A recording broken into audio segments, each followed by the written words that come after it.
Our He, Lord he, and is, Savior he, Donkey Kong. I don't he even know has a why. coconut gun that fires in bursts. Yeah. Has Jesus got one of those? I don't think so.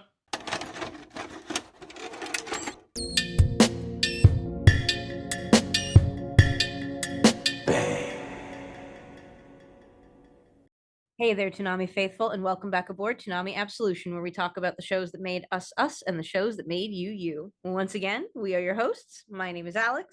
I'm Sam. And I'm John. Summer Wars made its debut August 1st, 2009. Toonami have had this twice. December 14th, 2013 and December 6th, 2014. Both a month of movies. In sort of 2010s, Toonami started doing the month of movies every December because no point putting on your new shows because everyone's going to be doing Christmas stuff. It, So this was your pick, Alex. yeah, so I this was one of those pieces of media that had the ooze all over it. And for those of you who don't know the ooze, it's when somebody in your life introduced you to a piece of media and then it turns out that person was a net negative in your life. So Well, I wanted to reclaim it. And I thought that this would be a great opportunity to reclaim something that I knew was beautiful, that I knew was high quality, that I wanted to enjoy with you guys. And I'm glad I did it because I actually really love that I got to do that. Next stop is Undertale. One day I will get the ooze off of Undertale. It's not today, but it'll happen. I guess by that distinction, I've got a tainted view of Wally that I should probably shake off. We're all gonna get rid of the ooze together. It's group But therapy. How but does that make you feel? Yeah, how does Devil May Cry 4 too, if I'm to be honest, now that I'm thinking about it. listen, it's getting the ooze off of things is really nice. But John, before we started, you mentioned that there's a lot of production notes in this. So before we get into the movie proper, Oh, maybe we should talk about the well, production craziness. we'll start with the basic bit, and then we'll go from there. So this was basically directed by Mamoru Hosoda. You'll know he did Digimon. He also did The Girl Let Through Time, my favorite One Piece movie, One Piece, Baron Otsami and the Secret Island, The Boy and the Beast and Belle. That man has a good track record. And Yeah. written by Okuida, who deserves more love for this film. She also did The Girl Let Through Time, Samurai Resurrection, Kaidan, The Princess and the Pilot, Wolf Children, and Kiki's Delivery Service from 2014, which I'm going to defend that film to the hilt. Doesn't get enough love. Everyone hated it when it came out because it's not the Ghibli one, but it's not. It's based on the book, which is a vastly different experience. Basically, Girl Let Through Time did really well. Madhouse got told, "Hey, do you want to make another film?" And they're like, "Sure." You've got to bring Hosada and Okurida back, but they're like, "This time, as a sweetener, it doesn't have to be based on a book because Girl Let Through Time is a book. It is considered one of the Japan's sci-fi canon. It's a book everyone will know. I'm trying to think of a good example. It'd be like Ender's Game kind of Mm. thing. It's considered a safe bet of a film. So this time, like, you can do whatever you want. So yeah, Asada and Okada wrote this together, and they created Summer Wars. And there's a lot of like said Asada's been very chatty about this film, which I do quite like. But we'll come on to that as we reach different bits. Just so that everybody knows in the audience, if you haven't seen Summer Wars, a Summer Wars clearly is no longer relevant today, like at all. There's nothing relevant about Summer Wars, even a little bit. But yeah, but we should give an overview of the plot. We But should yeah, do so that. we can. So Kenji Koiso, he's a male high school student. He's a bit bitter because he failed to qualify for Japan's Math Olympics. Natsuko Siyohara, basically a girl in his class, like, "Hey, do you want to do a job for me for the weekend?" He's like, "Yeah, sure, whatever." Turns out that job is pretending to be her fiance because she's going to a family party and has told her family she's getting married because her great grandmother is quite old and was quite ill. So she's like, "Well, you can't die till you meet my fiance." Same point in this world, there is a world called Oz, a sort of a digital Second Life thing where everything is connected, even when it shouldn't be, like the nuclear codes.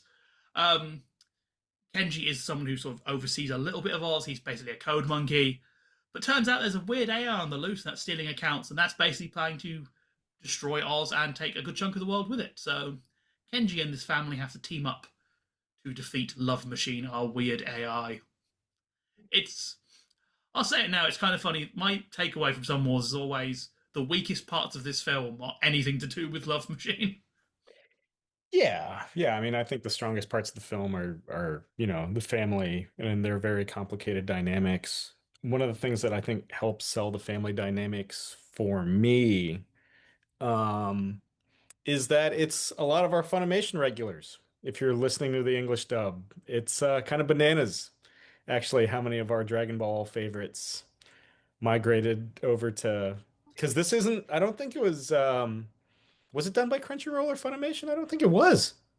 I don't know, actually, off the top of my head. I'm not Yeah, I sure. don't think it Crunchyroll was. were involved somewhere down the line. But it's easy to see why some of them came across because it's a massive cast. Like the family alone is 20, 25 people. All of them get lines. It's not an easy undertaking, this film, to dub. No, no, it's also it's one of those projects where Chris Sabat is like number like 8 on the call sheet. Um, it was done by Warner Brothers. It was so Warner Brothers did the distribution. I'm trying to see who produced the dub. Um, yeah. So I don't see oh no, okay. All right, yeah. Yeah, okay, Funimation. All right, there it There we go. There it is. is. There it Oh, is. everyone is here because they didn't actually leave. Yeah. They had just finished recording something else. They were like, "Hey, we just got this movie. You wanna do that?" And the answer is yes. I mean, why wouldn't you? Again, Girl Who Leapt Through Time did gangbusters. Girl Who Leapt Through Time is one of those movies that kind of broke the anime curse quite heavily. It was getting a lot of mainstream attention, a lot of mainstream awards buzz. Yep. Basically, I think a lot of this film is like, oh, the guy who did that is doing another film. I'm in it. What's the role? Don't care. I'm in it. No. It is the digital not digital love, that's a Daft Punk song. The Love Machine aspect, the Oz aspect is kind of fascinating because as Alex was kind of cheekily alluding to, this is what's the big MMO at this time? World of Warcraft? Second Life is probably already past its prime. Um but yeah, it's like in a world where everybody is increasingly digital, it's kind of pressing when everything is interfaced, power grids, heart monitors, everything. Yeah, one malevolent AI program is the one that goes wild. I mean, the movie opens up like explaining what Oz is, and the thing that they make special note of is that everything is integrated. It's not just like your email or like your profile. It's businesses have digital fronts for them. There are local governments that have digital fronts. Like you can run your whole life out of this app with your avatar. So your Pilot a avatar is, satellite. yeah, including running a satellite. And your avatar is in essence what we would consider our digital footprint today. Like this movie is from it's about 16 years ago, but it's so weirdly prescient in a lot of ways, especially when they get, not to be political, but especially when they get into who released the AI into the digital landscape. The Americans. I love this. There's no like sort of working around that. It's who's to blame? America. Good, good. Yeah, yeah, it's a Which real Godzilla situation. which is funny And because you realize that's going to come back to bite them just as hard. But okay. it it is interesting. I do want to like have this little thought when, because we're living in an age now where we're dealing with language learning models, because I absolutely refuse to call it AI because it's not, by a technical downgrade. But there is something very interesting about this movie when you see oh god, I want to say Love Machine, right? Yeah, Love Machine. When you see how Love Machine like develops and is like absorbing all of the identities of all of these people and stealing from these people in order to become more powerful, it's so, again, it's so weirdly prescient. I feel like people at OpenAI watched this movie and were like, we want to do that, but with way less cool interface. Yeah. As we're on that, I don't want to bring up. Don't whatever you do, don't tell Hosoda that it's based on the Wizard of Oz. He's very keen that no, Oz is not named for the Wizard of Oz. According to him, the name Oz comes from a big supermarket that used to be nearby back in the day. I worked for Toei Animation, I lived in a boarding house and went to work, and the third point of my daily life was this place called Live in Oz. That's how it got dragged in. It's gone now. There's a cinema there. Which is kind of fitting. I wonder if that cinema has ever shown Summer Wars. And Yeah. if so, if it hasn't, can we arrange some kind of pilgrimage? Yeah, there's some metaphor in there somewhere. Oh, we should all just get on a plane and go to this place. Like, I just love Hosoda because he's very shattered. So it's kind of cute. Everyone's like, "Oh, it's a space in the Wizard of Oz." No, no, no. It's just I used to work at Toei, and that's what I did. I worked and ate at supermarkets. He does sort of come on to the America thing, by the way. He does sort of so in an interview with Manga UK, he's like, I worked in a sense of Pax Americana, how the minutiae of our daily life are entwined inextricably with globalism. I don't just want there to be a bad guy who is outside of the family. Some family members cause enough trouble on their own. I wasn't being political, just contrasting domestic and global issues and the convergence of problems within the family. I mean, if our family can't deal with the problems it already has, how can it deal with the problems of the world around it? In old American movies, the bad guys are easily depicted, Nazis or communists, within a conflict based formula. But I don't think such diametric oppositions work in a Japanese context. Instead, I want to create an action movie for someone in Japan that found the conflict born within themselves. Which I disagree. I don't think you can have a film where you say the American government are destabilizing the world and then say it wasn't a little bit. I get it. You're doing an interview before releasing your film in America. You probably don't want to say, yeah, the American government are scumbags. Yeah, it is very interesting, especially because we live in troubled times. But it is interesting, especially with that relationship to the nuclear codes and blowing up a nuclear, like essentially a love machine decides to drop a satellite on a nuclear site to basically end existence. And there is something very weighted about Japanese media talking about America dropping a nuclear strike. There that is political no matter what you say about it. Sure. I mean, in the same way that Godzilla is. For anyone's like Godzilla was never political. It's like you just want to like hit them with the small, like the thickest book that you have on hand, and hope Pay that they, attention in class. yeah, hope they gain some of the words by osmosis. But the that aspect of the story always kind of I always found to be interesting with Summer Wars, but not necessarily positively interesting because it almost feels like artificial stakes and an artificial sense of urgency. When you already have personal stakes in the story because the grandmother was already killed by Love Machine tampering with her heart monitor and all that. But we need to put life and death. We need something that'll bring our family together. And it's like the family's already together, champ. Outside of as soon as what's his name learns that his grandmother is dead, that's when he comes. Watsuke? Wabasuke, yes. Yeah, it isn't the threat of destruction. It's the fact that something that he helped, you know, unleash is it plays a factor here. Just the whole thing there of him, how they crack his phone by I think it was the grandmother's passwords. That actually, you did come to see her, and you immediately got turned off because everyone else was an ass to you. One of my favorite little visual tricks is when he arrives in that car, it's smashed to ribbons, implying that he has been bouncing off walls the entire way here. It's so nice. I love the scene with him finding out that she's passed away and how it leads into him coming in the beat up car. Like there's something so in a movie with so much fantastical stuff going on and so much like crazy fight scenes and bright colors and very Digimon movie that quiet moment where he hears that and then it fades out, it not fades out, but it loses focus, and the old woman and the boy in the background take more of the focus as he's having that feeling. Like, so it's so good. It gave me goosebumps. It made me cry a little bit. I'm not gonna lie, it did make me cry. Yeah, it's the whole thing is just that family dynamic is so well done, and how you get all the different little bits together. Just on the grandmother dying, my favorite quote Hosoda has about this film was an interview where he mentions that I have been directing films for over a decade, and until now I haven't killed off a single human being. I'm a little bit proud of that. I ask another director how they're doing, and they've already lost track of the body count. I've made a lot of works for children with Toei animation in the past, so obviously that steers me towards a certain resistance to death. But even in Summer Wars, I resisted the death we had in the script, even though it was clear it was a narrative necessity. It was a big challenge for me, which is just kind of cute. It's like, oh. And I think that's why he animates. I always think it's kind of actually more of a creepy thing than a heartwarming thing. Whenever a painting gets like changes to reflect a mood. Yeah.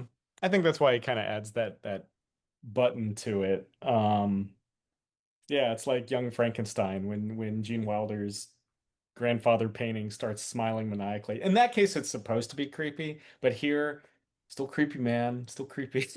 You can cut back to the painting and still have the same effect. It's especially funny that she's smiling because she saw her children kiss. It's like, oh dear. Yeah. That's like, And grandmother, please. It's your funeral. Show some decorum. also, anytime you get the blood, blood torrent, love it. Mm. That's the Roshi in me that loves the overexcited blood spurt. I will say I do really like this one because he also gets it while doing math. So it does Yeah. come across more like he is so stressed that his heart, all the blood vessels are bursting. that that scene where he's like he starts out on the paper and then he has to do it in his head and his eyes are just like blanking out.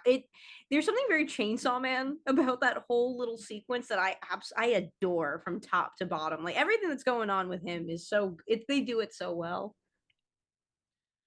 It is really nice, and there's one thing I sort of want to mention is some of the setting stuff here is also very, very interesting. It's set in Ueda, which is a real place. It was formerly governed by the Sanada clan, and this is what the family are based on. And this is actually close to Hosada's hometown. So a lot of the military stories that you hear the one guy telling are actually true, just with the names changed. Mm. But he mentions about them saying about how we had this battle and we lost, but we still fought. Yeah, that's a real battle. He's like, yeah, me and the other Ueda people are very proud of that. It inspired a great local spirit, and impressively, the locals still have it. So I decided this was well suited as a setting for a story. I like that. I Yeah, and I the juxtaposition I think is great. You have like this ancient samurai conflict, and then you have the AI modernity conflict, and I think that that's a really cool juxtaposition. I think that that's very clever writing.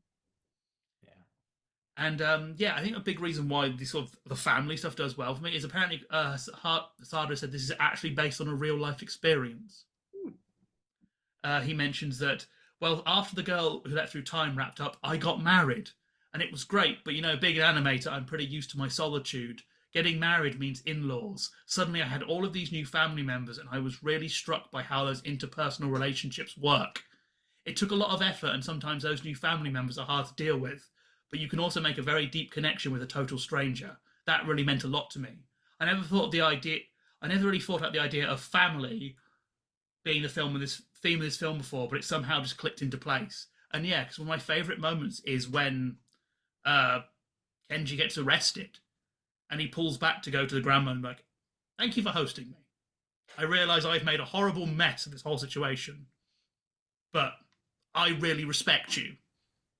And it's such a sweet and it's such a raw and really nicely done moment. Yeah. Yeah, I like when he first meets the grandmother and she kind of sternly looks at him and then immediately like, the facade breaks and she welcomes him into the home and that sort of thing. Yeah, no, it's such a varied and rich because you can tell that they're all based on real people. Like, yes, there is one of our family members is obsessed with sports, particularly baseball or what have you. We do have kind of a withdrawn person that likes to play computer games all the time. We do have uh, a cop. A cop. Yeah, Every family has a cop. Yeah, personality cop. the dad who's really obsessed with the family history and Yeah. Sensei one thing. grandpa. Oh, that's a very cute moment. One thing I love about this film is it has a lot of like sort of noodle incidents that we hear family members a lot referencing things that we never see, never hear about. It's like when the one guy's talking about family history, everyone else starts calling the lines for he says them, which immediately gives us a picture. Yeah, this is we don't know all of these details, but this is a conversation that's happened a million times. These people know each other really well, and there's lots of stuff we're not privy to, which really helps convey this feeling of joining this big group. It's just so warm and nice. It's nice. And then you get the parts that are Digimon. Like straight up just Digimon. And they're great. They're fun, they're beautifully animated, but they are that Digimon I've watched the Digimon movie more than I've watched Summer Wars because of the aforementioned ooze. And man, it is wild how much it's Digimon. Uh, do we want it? I mean, some of the Love Machine stuff, at least initially when it's in its like base form before it becomes like a muscular, um, God. vaguely god. Persona 5 villain. Yeah. Like there is something kind of like innocuous about that. But as soon as it starts eating other avatars, it's like, oh, okay, we're going in this direction. Um, I do like what's their names? Avatar that's like a basically Bunny O'Hare. Oh, King Oh yeah. Kazuma. King Cosmo. He's also Terry Bogard as well, which I quite like with the red cap and the Yeah, gloves. yeah. Are you okay? Yeah. The, No, the, for half the film. I think the avatar designs are actually really cool. I like when during the Hanafuda game that she gets her magical girl transformation. Like I enjoyed the hell out of that. Oh my God. I love how, my grandmother, who is Korean, or was Korean, I guess will always be Korean, would play Hanafuda with herself I would wake up very early in the morning and I would hear sounds of her shuffling Hanafuda. I still have her old deck actually at home.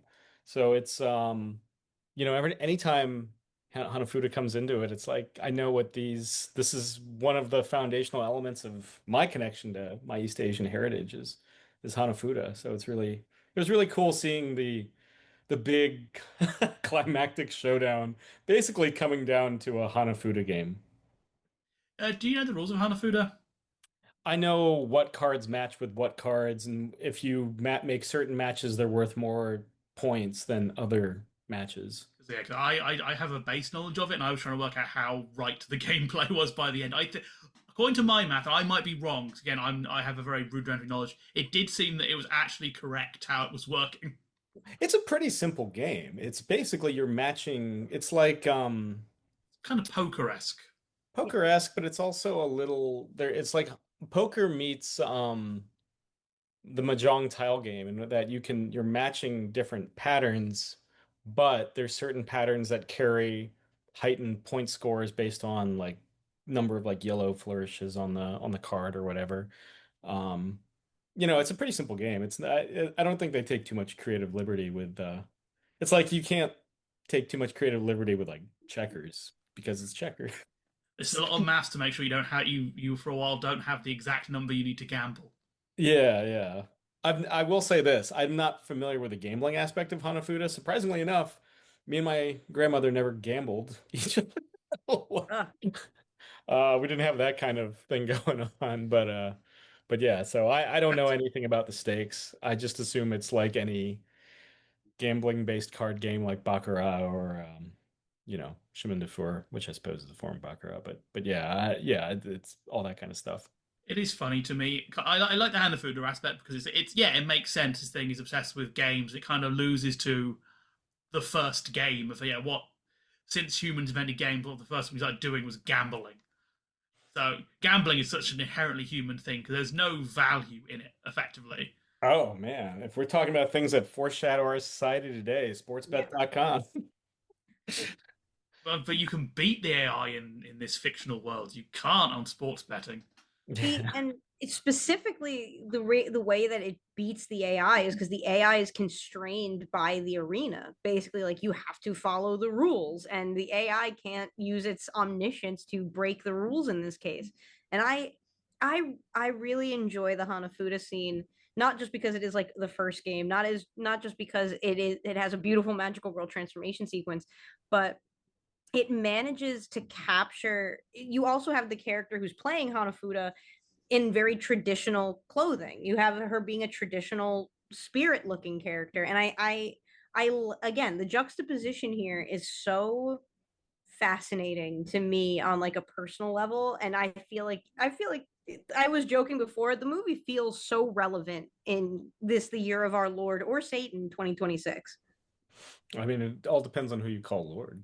You know, Lord's a title. You can ascribe that to Donkey Anyone? Kong.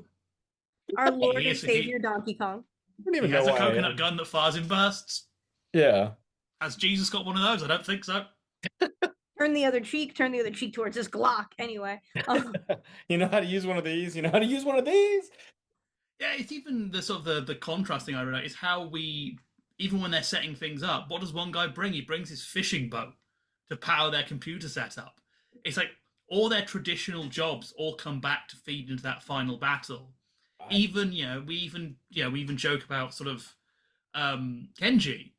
mhm. What is more traditional than math? Effectively, he is just very good at working things out. I love that scene because it shows, we've already established the family pretty completely at this point. And seeing them all put their unique set of skills, even if it's just hauling a giant block of ice to keep the supercomputer cool, is it's just nice. It's Mitchell's versus the machines. It's great. I think the other thing to appreciate too is that, 'cause as we're talking about it, it's not a rejection of modernity either. Like this is not a movie that is saying embrace your inner hunter gatherer and forget technology. That's not the conceit of this. This is about the unrestrained and it is the unrestrained and un like sanctioned use of this technology to hurt other people. Like that's where the issue comes in. Right. It's not Princess Mononoke, right? Yeah, It's it's not Princess Mononoke. It's not trying to be Princess Mononoke. yeah, we love Princess Mononoke, but it's not like, well, let's go back to nature. It's everybody's got their own strengths, everybody's got their own foibles, and when you're working together towards something common and mutual, and you see that with the people contributing their money to help the final Hanafuda game too, right? The little German boy who's like, "Take my avatar." Yeah. That's I think that level of kind of harmony and collective cooperation is really the big kind of the big theme here on a broader scale. Yeah, and I think the ending is Oz still exists. They make that very clear. This isn't there is no mass rejection of it. It still exists in its own way. And I think having the one thing the AI takes earlier being an asteroid probe is a really good example of that. Because there is this deep entanglement of NASA and the military, Volta von Braun, where the rockets go up, who cares where they come down?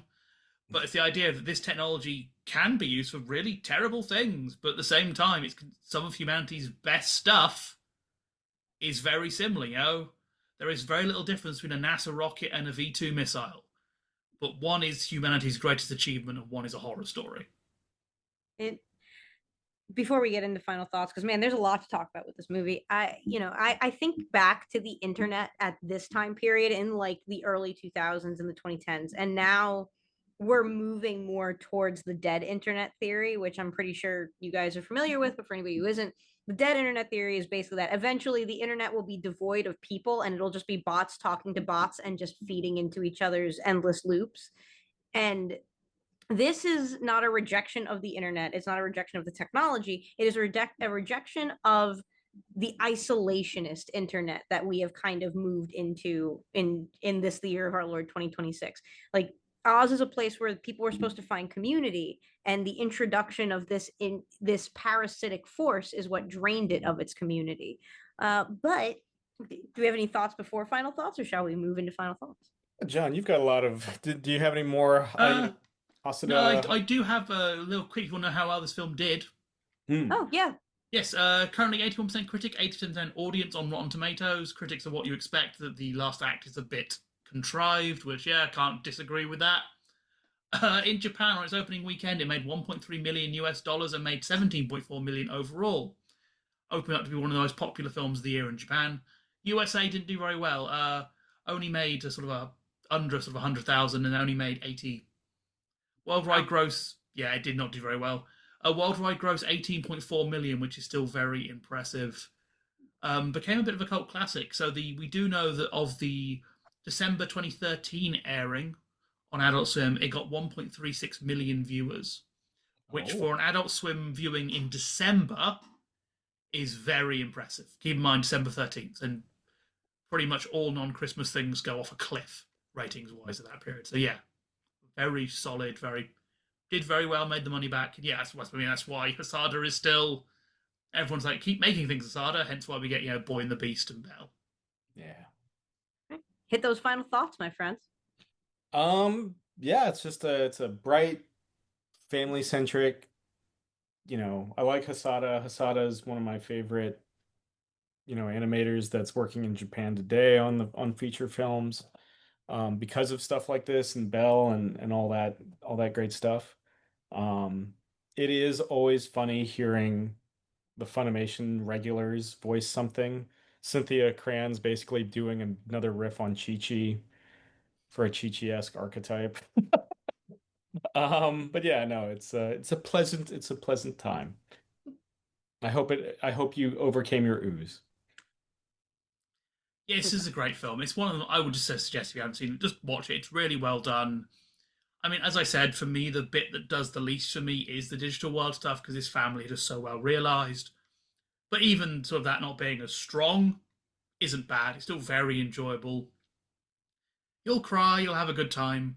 Though I will say again with the digital world stuff, Hasada, please. I know like you love this sci-fi stuff, but I would kill for Hasada to do a straight drama. Ooh. I really think I know Bell was great, Boy and the Beast was good, but I would love to see what he would do if told you can't have sci-fi, you can't have fantasy. Like a straight period drama from Hasada, I think would be really interesting to see. Yeah, he's done a lot of sci-fi, but he's so good at making realistic people. So yeah, please Hasada, please do like a straight drama.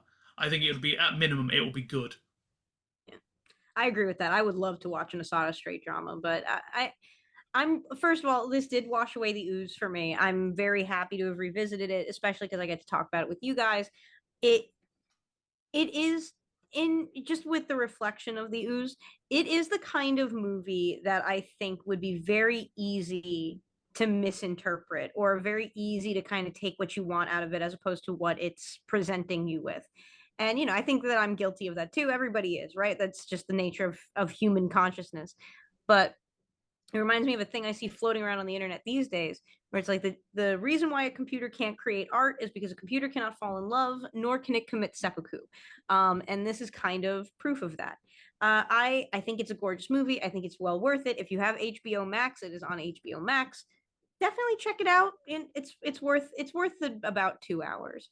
But that does mean we have pulled into our final destination. And I picked a good movie this week. I just want to point it out. I picked something good as opposed to something garbage. I just want to throw that out there. Just put it there. But we have pulled into our... I still have I think I still have the Have the floor. Yeah. You do still have the floor. But that does mean we have pulled into our final destination. That's right. It is time for us to disembark from Toonami Absolution. We want to thank you once again in joining us and talking about the shows that made us us and the shows that made you you. We have been your hosts. My name is Alyx. I'm Sam. And I'm John. And we'll see you next time. Bang.